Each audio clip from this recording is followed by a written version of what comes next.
this time ba maninindigan ang DNR for the total closure of Payatas? Marami po kasi ang marami ang matagal na pong nananawagan dyan. Pero pwede bang yung aking posisyon na lang? Hindi naman posisyon ng DNR kung ano kasi. Sige, sir. Makasuhan ako. Palagi sana nga eh.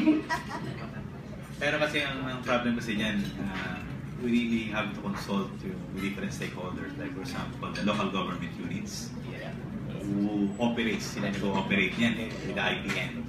And then yung MMDA, because MMDA is the agency mandated by law to determine the disposal site, the waste in Metro Manila. Sila, MMDA.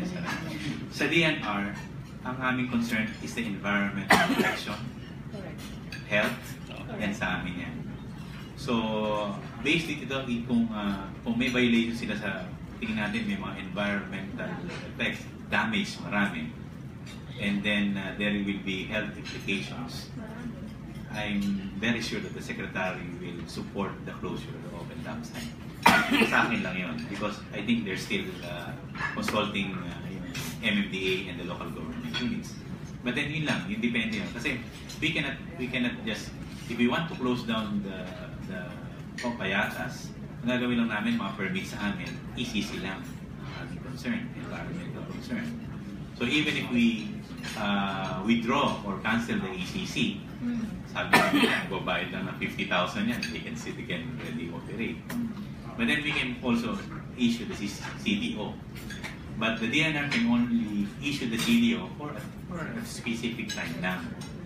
But the decisions, hindi naman sila, but the decision to order or to decide on whether they will close down, to open that dump site, is lodged with the MMDA.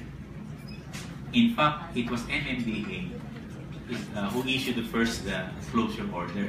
Diba? Kaya tinignan lang namin kasi yung environmental considerations. Pero so far, sabi mo nga, maraming violations. And then may mga health implication. If you visit the site, talagang medyo meron na rin konting problema dyan. In fact, in 2014, itong Payatas, isa sa mga thesis ko sa Singapore. I compared yung solid waste management ng Singapore at saka solid waste management ng Quezon City. Dahil pareho lang naman in terms of population and waste generation. Magkaiba talaga sila. So, yung Singapore, compliant, ito naman sa atin, hindi. So, yun lang yung concern. Hindi ko masabi yung absolutely na we can close it down kasi depende consideration.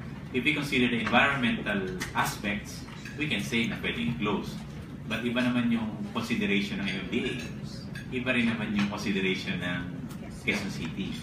So, I think there has to be a unified decision on what to do with these Payatas.